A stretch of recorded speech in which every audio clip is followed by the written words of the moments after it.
A primeira vitrine de governança corporativa da América Latina apresenta.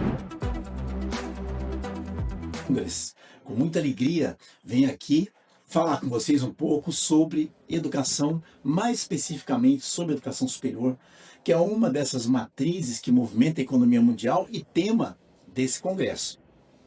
Falo em nome da Associação Brasileira das Faculdades, a ABRAF, a qual estou como presidente e que vem enfrentando todas as questões de modificação de todo o cenário brasileiro da educação superior. E muito importante, temos a oportunidade de conversar um pouco sobre a educação superior, porque ela veio se modificar esse ano de uma maneira estrutural. O que havia sido ao longo dos últimos anos prometido pelo Ministério da Educação, aconteceu agora com o advento de um decreto, o 12456, tratado como decreto do EAD, mas que modifica a estrutura não só do ensino à distância, como também do ensino presencial. E eu vou rapidamente fazer um apanhado daquilo que levou a essa modificação. O Brasil, nos últimos anos, de 2017 mais especificamente, até os dias atuais, viveu um boom, uma explosão do ensino à distância, que era um ensino até 2017 relegado a um segundo plano de ofertas, não de importância, mas de ofertas. As instituições não tinham até ali todo esse envolvimento de colocar o ensino à distância como um catalisador de ofertas, como uma coisa importante. Em 2017, com o advento, naquela época, de um novo decreto presidencial, que também alterou estruturalmente a educação superior no Brasil, o ensino à distância ganhou protagonismo. E quando ganhou protagonismo, as instituições todas se arvoraram à sua oferta. E nós vimos um crescimento assustador mesmo do que era o ensino à distância em 2017 para o que virou o ensino à distância em 2025. Hoje, nós temos quase que 50% a 50% os números de matriculados no ensino presencial e no ensino à distância, quase meio a meio. O ensino à distância é um pouquinho atrás, 49% mais ou menos, do que são hoje os matriculados. Só que com um agravante, a favor do ensino à distância. O número de ingressantes é hoje quase 4 vezes maior do que os ingressantes do ensino presencial. Ainda peca um pouco na questão da evasão escolar e por isso os ingressantes não se configuram ao final como matriculados por longo período, mas o ensino à distância mostrou uma força, um poder que ele não tinha até 2017. Pois bem, esse cenário de modificação trouxe junto uma preocupação muito grande.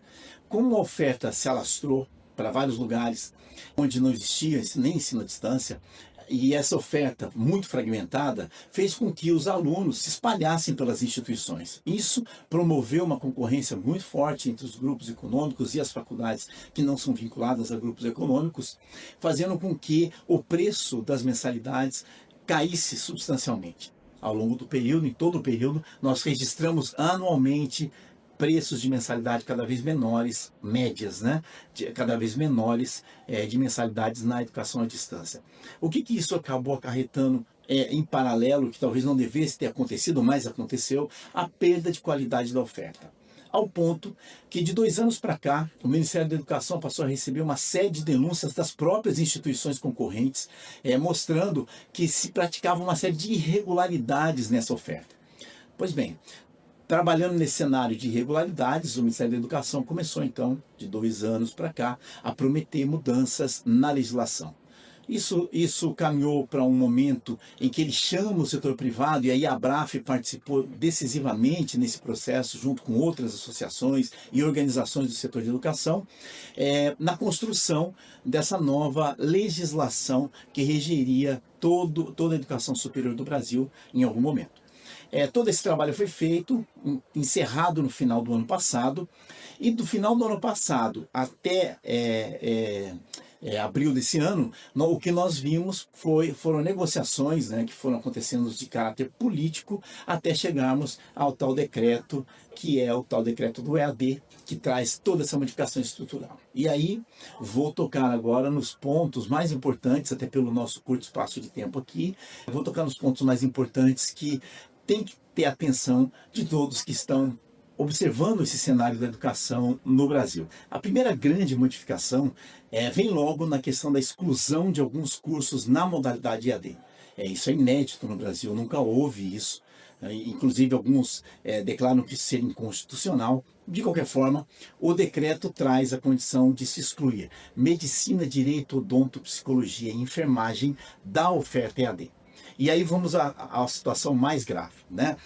Embora medicina, direito, odontologia e psicologia nunca tenham sido ofertados à distância, portanto nunca tiveram alunos matriculados à distância, enfermagem teve.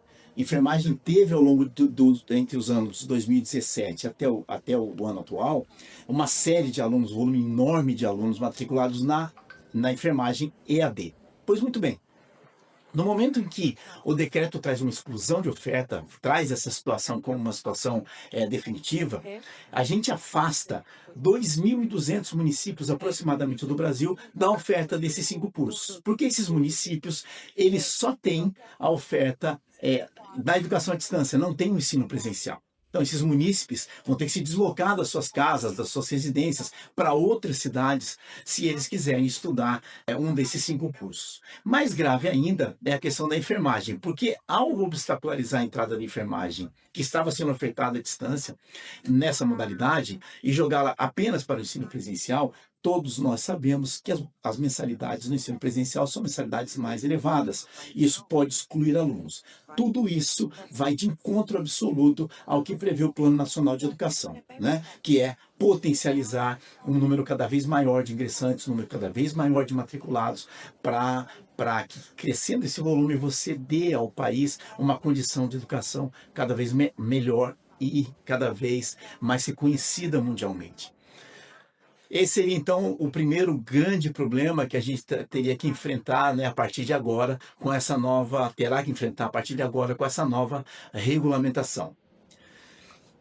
Um segundo problema que também o decreto trouxe, umas diferenças de percentuais que as instituições vão ter que se adaptar, percentuais do que se pode ser dado à distância e do que se pode ser dado presencialmente, com o surgimento de um tipo de oferta diferente, agora chamado semipresencial. Nós tínhamos oferta EAD, oferta presencial, agora temos também uma oferta chamada dita semipresencial. E essa oferta semipresencial, ela traz no seu bojo, né, no seu conteúdo, para diferentes tipos de curso, para licenciaturas diferentes, para as engenharias e para a saúde, em alguns casos, e para os tecnólogos da área de saúde, em outros casos, percentuais diferentes que vão compor as matrizes curriculares e os projetos pedagógicos dos cursos, e as instituições precisaram ficar muito atentas a isso, porque há uma promessa do Ministério da Educação que o não cumprimento dessas regras, exatamente como está previsto, vai gerar uma série de supervisões, enfim, exclusões de faculdades do sistema, e isso é muito ruim para tudo. É preciso ter bastante atenção com isso. E eu vou chamar a atenção também para um terceiro e último fator, né, que dentro de todo esse contexto da modificação do novo decreto e das suas portarias regulamentadoras, que já temos 3 e vamos ter mais uma ainda até agosto, chama muito atenção a questão que envolve o aumento de polos. Existia também, pela regulamentação antiga, uma possibilidade muito grande de se expandir polos. Nós tínhamos condição de expandir polos de apoio presenciais até um total máximo, numa condição melhor, de 250 polos por ano por instituição ofertante. Hoje, essa condição não passa de 50 polos na melhor condição. Isso vai vai trazer uma retração em todo esse desenvolvimento, fazer com que o ensino à distância seja por vários modos bombardeado, trazendo ele para uma condição que pode ser menor a longo prazo.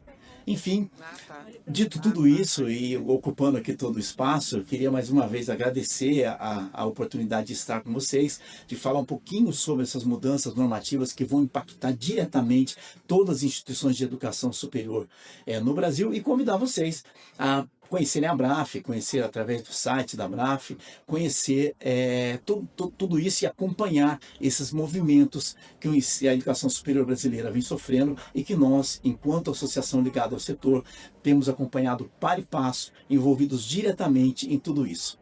Um abraço em todos, bom congresso, e espero que vocês tenham aí dias de muito aprendizado e principalmente de muito conhecimento sobre essas importantes matrizes que compõem a economia mundial.